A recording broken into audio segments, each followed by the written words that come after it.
Chicos, muy buenos días, ¿no? Continuando el día de hoy, ¿no? Con la sesión número 14, ¿no? Del curso de química, ¿no?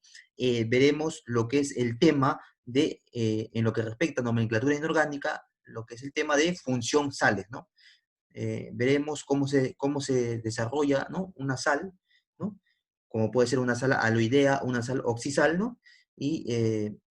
Y chicos, veremos justamente cuáles son los tipos de nomenclatura que se pueden representar, ¿no? Como por ejemplo el caso de nomenclatura del Stowe, la nomenclatura de UPAC o sistemática, ¿no? Y la nomenclatura tradicional, ¿no? Chicos, entonces vamos a empezar entonces, chicos, para poder ver cómo se desarrolla, ¿no? Para poder ver, obviamente, chicos, cómo se desarrolla este tema de lo que es función sales. Empecemos. A ver, la función sales nos tiene que ver mayormente con lo que son los iones. Cuando hablamos de una sal está representado por la unión de ¿qué? De un ion, ¿no? Un ion, por ejemplo, puede ser metálico o no metálico, con un ion obviamente poliatómico, ¿no? De esta manera vamos a entenderlo un poco mejor según como vayamos viendo, ¿no? El resumen teórico, ¿no? Y las partes que están dentro de ella. A ver, veamos primeramente qué es un concepto de ion. ¿Qué es un ion? Un ion son aquellas especies químicas que presentan carga eléctrica diferente a cero. Entre iones pueden ser monoatómicos o poliatómicos. Tenemos al catión, ¿no? ¿Por qué se le llama, por ejemplo, monoatómicos? Porque obviamente ese ion está en base que a un solo átomo, ¿no? Y si son poliatómicos, quiere decir que está en base que a varios átomos, ¿no? Pueden ser dos átomos o tres átomos los que pueden formar ese ion. Pues los iones pueden ser monoatómicos o poliatómicos. Tenemos obviamente el catión. El catión se forma cuando un átomo pierde electrones o cuando los hidróxidos pierden OHs. Repito nuevamente, chicos, un catión se forma cuando un átomo pierde electrones o cuando los hidróxidos pierden OH. ¿Ya?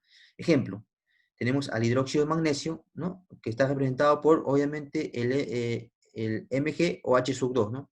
Entonces, al perder, obviamente, un OH, al perder un OH, lo que va a quedar obviamente, es el ion magnesio, ¿no? Representado por el magnesio más 2, ¿no? Igualmente, si yo tengo un hidróxido cuproso, el hidróxido cuproso, al perder, obviamente, un OH, quiere decir que se va a convertir en el ion cuproso, o sea, se va a convertir en el ion monoatómico llamado ion cuproso, o sea, el cobre con más 1.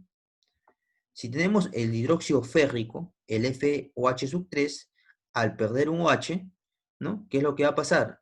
Se va a volver como un ion férrico.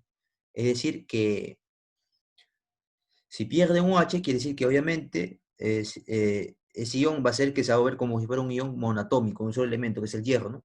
Llamado también el ion férrico, el Fe, ¿no? Con carga -3, ¿no? Con carga -3. Ya. Anión, oxanión. El anión, o también llamado oxanión, se forma cuando un ácido pierde hidrógenos. Nomenclatura. Si proviene de un ácido hidrácido, recordad que el ácido hidrácido, según las clases anteriores que vimos, eh, un ácido hidrácido es aquel hidruro no metálico, pero que está en estado acuoso, es decir, que está disuelto en agua. En cambio, cuando hablamos, por ejemplo, de un hidruro no metálico, es, por ejemplo, cuando está en forma de gas o en forma líquida. Entonces, si proviene de un ácido hidrácido, quiere decir que sería, obviamente, viene esa palabra hídrico, se cambiará por quién, por uro, por la terminación uro. Si proviene de un ácido oxácido, la terminación ico cambiará a ato y la terminación oso, ¿no? Cambiará a ito. Entonces tenemos algunos ejemplos. Decimos, el ácido clorhídrico, chicos, al perder un hidrógeno, ¿no? Quiere decir que el cloro se volverá el ion cloruro, ¿no? Obviamente con carga -1, con un estado de oxidación de -1, ¿no? ¿Ya? Si tenemos al ácido carbónico, obviamente al perder dos hidrógenos, lo que va a pasar se va a convertir en el ion carbonato, el CO3, ¿no? ¿Con cuánto de carga neta? -1, ¿no? Si tenemos el ácido nitroso, al perder obviamente un hidrógeno, lo que nos va a quedar en el NO2 con cuánto de carga neta, con -1. Ese se llama el ion nitrito, ¿no? ¿Por qué se llama nitrito? ¿Por qué termina en ito? Porque se supone que acá termina en oso. El oso cambia ¿qué? Por ito. Igualmente, el ico por quién cambia, por ato, ¿no? ¿Ya? El hídrico, ¿por quién cambia? Si es un ácido hidrácido, ¿cambia por quién? Por uro. Ahí está, por uro. Nota, el ácido pierde la mitad del hidrógeno que tiene, Si el ácido pierde la mitad de hidrógeno que tiene, se utiliza el prefijo bi. Por ejemplo, si yo tengo el ácido sulfúrico y solamente pierde, chicos, solamente pierde eh, un solo hidrógeno, se le llamará que el ion bisulfato. Bisulfato, el HSO4, ¿no? El ion bisulfato. ¿Ya? Repito nuevamente, cuando pierde la mitad de hidrógenos que puede contener un ácido, va a empezar con ¿qué? Con el prefijo bi, ¿no? Ahora, chicos, veamos un cuadro donde se encuentran los aniones con su respectivo nombre, ¿no? Para que, sobre todo los aniones poliatómicos más utilizados, ¿no? Más utilizados, ¿no? Que están obviamente con sus respectivos nombres. Por ejemplo, el SO4 con carga neta -2 se le llamará el ion sulfato. El HSO4 con carga neta -1 se le llamará el ion bisulfato. El SO3 con carga neta de -2 se le llamará el bisulfito, o el sulfito, ¿no? El sulfito.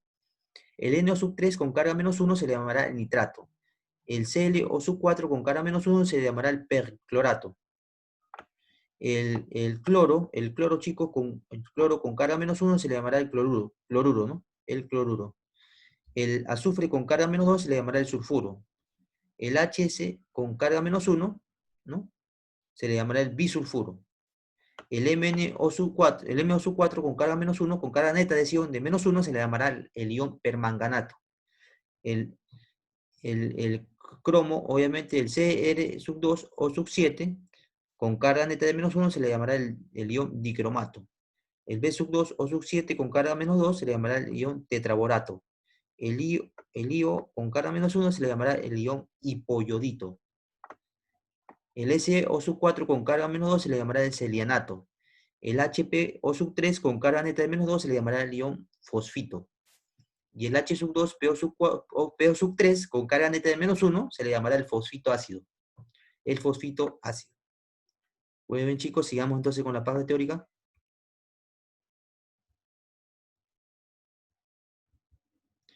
Ahora veamos lo que son las sales. Pues bien, las sales, ¿cómo se forman? Ya conocemos lo que son los iones, ¿no? Conocemos cómo se da, por ejemplo, la terminación si es un ácido hidracio, de hídrico por uro, y si es un ácido oxáceo, se le da de qué, la terminación de qué, de ico por ato, ¿no? Y de oso por ito, ¿no? Ahora veamos lo que es las sales. Son compuestos iónicos sólidos y cristalinos a temperatura ambiente, abundan en la tierra y en los océanos, y por lo general se disuelven en agua. Las sales se obtienen por neutralización, es decir, un ácido más un hidróxido se obtendrá que una sal más agua. Formulación general. El catión más X se unirá con el anión menos Y, formando que el catión sub Y, anión sub X. Esa es la formulación general. Tenemos, según su origen, tenemos a la sal aloidea. Las sales aloideas son aquellas sales que no presentan oxígeno. No presentan oxígeno.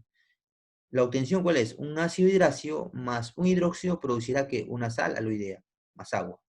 Su formulación general, ¿cuál sería, chicos? Su formulación general sería el M sub Y, ¿no? O sea, el metal, ¿no?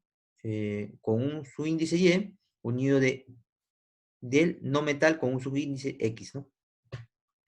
¿Ya? Entonces, ejemplos. Si yo tengo el ácido clorhídrico más el hidróxido de sodio, lo que me va a producir, ¿qué es? El cloruro de sodio. Y es una sal aloidea, ¿no? ¿Por qué es una sal aloidea? Porque se produce de la reacción de un ácido hidracio, ¿no? ¿Con quién? Con un hidróxido, ¿no? Más agua, obviamente.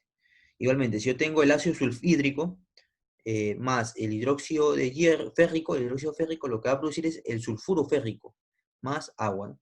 Entonces, el sulfuro férrico también es otro tipo de sal aloidea. Veamos lo que es una sal oxisal. Una sal oxisal son aquellas sales que presentan oxígeno. Ahí sí ya se va a encontrar oxígeno. ¿Ya?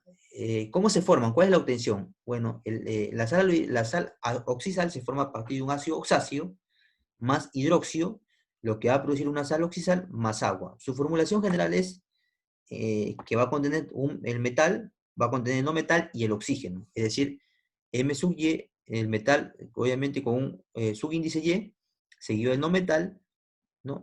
Unido con el oxígeno con un subíndice X, ¿no?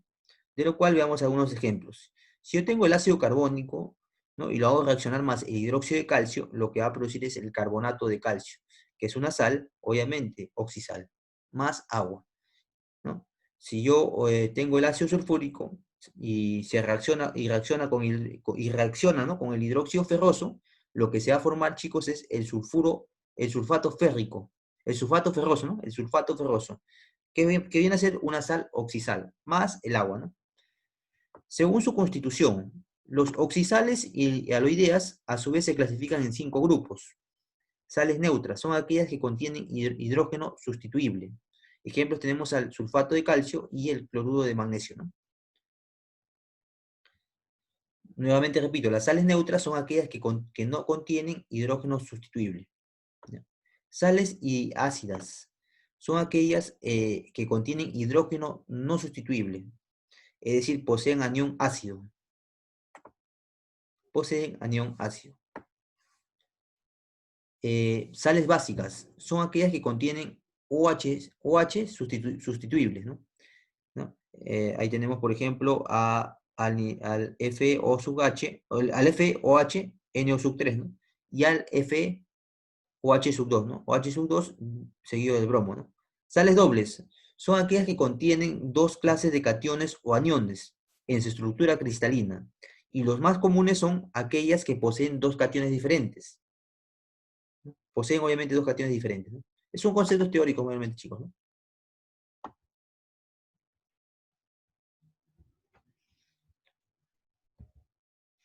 Ahora veamos lo que son las sales hidratadas, chicos. Veamos lo que son las sales hidratadas.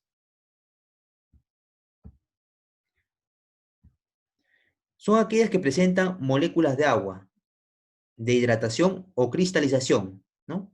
En su estructura, unidas por enlace dativo. Generalmente las sales hidratadas están unidas por enlaces covalentes dativos, ¿no? ¿Ya? Ejemplos, ¿cuáles son? Tenemos al sulfato de cobre, ¿no? Sulfato de cobre, tenemos a pentahidratado, luego tenemos, ¿quién? Al sulfuro de bario, hectahidratado, ¿no? Nombre común, aceite de vitriolo, ¿no? El aceite de vitriolo es un compuesto conocido, es conocido, el compuesto que tiene es el ácido sulfúrico, ¿no? ¿Ya? El ácido muriático es obviamente, su nombre común es ácido muriático, ¿no? Pero el compuesto, ¿cuál es? Es el ácido clorhídrico, ¿no?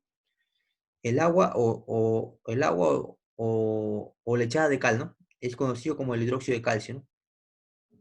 ¿Ya? El agua fuerte, ahí se encuentra en el agua fuerte, se encuentra obviamente el ácido nítrico, ¿no?